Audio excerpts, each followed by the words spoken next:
우리가 보는 정말 멋진 건축물들 있잖아요. 그냥 돌이나 철로만 만들어진 것처럼 보이시나요? 사실은 그 속에요, 수천 년 동안 그 아름다움과 견고함을 지탱해온 아주 특별한 언어, 바로 수학이 숨어 있습니다. 자, 그럼 이 질문으로 한번 시작해 볼까요? 언뜻 보기엔 전혀 닮은 구석이 없어 보이는 이 두 개의 상징적인 건물. 과연 이 둘을 이어주는 연결고리는 뭘까요? 한쪽에는 고대 그리스의 파르테논 신전이 있고요. 다른 한쪽에는 정말 현대적인 시드니 오페라 하우스가 있습니다. 시대도 다르고 스타일도 다르고 모든 게 달라 보이죠? 네, 이 두 건축 걸작을 관통하는 공통점, 그건 바로 수학입니다. 자, 그럼 그 비밀의 언어를 한번 해독해보죠. 가장 기본적인 단어부터 시작해야겠죠? 모든 건축의 문법이라고 할 수 있는 기하학입니다. 건축가들의 눈에는요, 세상이 이런 단순한 형태들의 조합으로 보인다고 해요. 직선과 평면으로 뼈대를 세우고 원과 곡선으로는 웅장한 돔이나 우아한 아치를 만들어내는 거죠. 모든 위대한 건축은 바로 이 기본 도형에서 시작되는 겁니다. 자, 다음으로 넘어가서요. 이 기본적인 형태들이 어떻게 우리가 딱 봤을 때 아름답다고 느끼는 무언가로 발전하는지 한번 보시죠.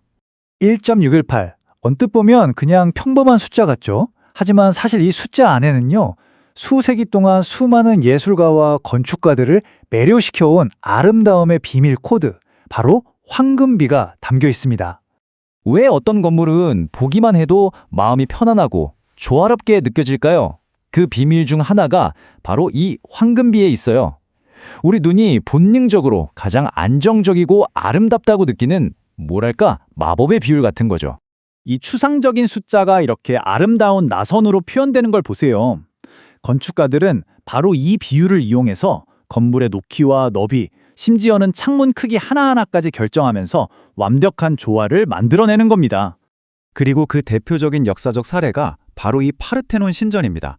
이 수학적 원리가 벌써 수천 년 전부터 완벽한 아름다움을 만드는 데 쓰여왔다는 증거죠.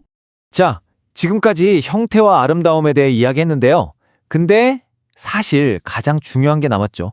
이 구조물들, 대체 어떻게 중력을 거스르고 서 있을 수 있는 걸까요? 네, 맞습니다. 아무리 아름다워도 무너지면 아무 소용이 없잖아요.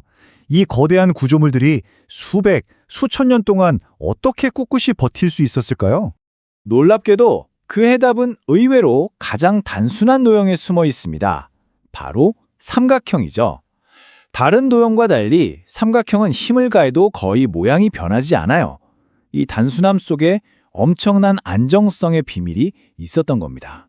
주변을 한번 둘러보세요. 큰 다리나 타워, 경기장 지붕, 자세히 보면 온통 삼각형의 연속이죠. 이 구조가 무게를 정말 놀랍도록 효과적으로 분산시켜주기 때문이에요. 그리고 이 모든 걸 가능하게 하는 계산 도구가 바로 우리가 학창시절에 배웠던 피타고라스의 정리입니다. 정밀한 계산으로 안전을 보장하는 거죠. 자, 이제 시간을 훌쩍 뛰어넘어 보죠.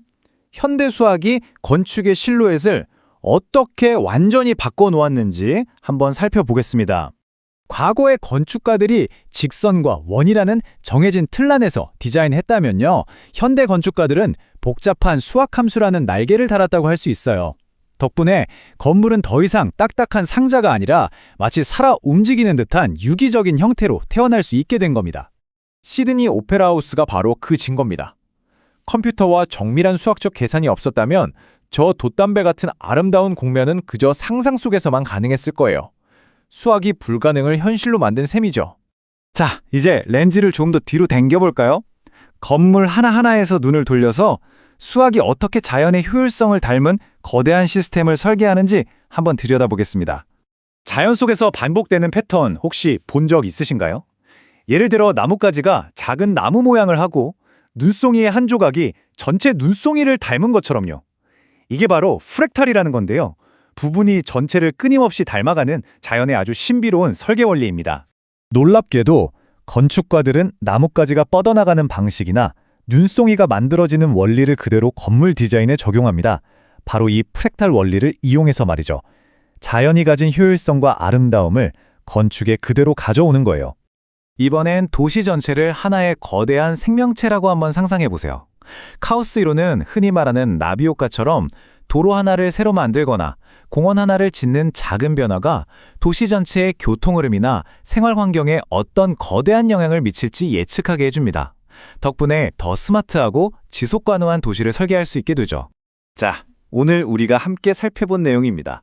파르테논의 완벽한 비율에서 시작해서 시드니 오페라 하우스의 우아한 곡선, 그리고 미래 도시의 복잡한 네트워크까지 이 모든 것을 관통하는 단 하나의 언어가 바로 수학이라는 게 이제 한눈에 보이시죠? 정말 멋진 말이지 않나요? 건물의 형태, 아름다움, 그리고 안전. 이 세 가지가 사실은 수학이라는 하나의 원리에서 출발한다는 걸 이보다 더 잘 표현할 수는 없을 것 같아요. 마지막으로 이 질문을 남겨봅니다. 수학이 우리 눈앞에 있는 이 건물들의 청사진이라면 아직 우리가 발견하지 못한 새로운 수학은 미래에 과연 어떤 상상조차 할 수 없는 건축물을 우리에게 선물하게 될까요? 여러분의 생각은 어떠세요?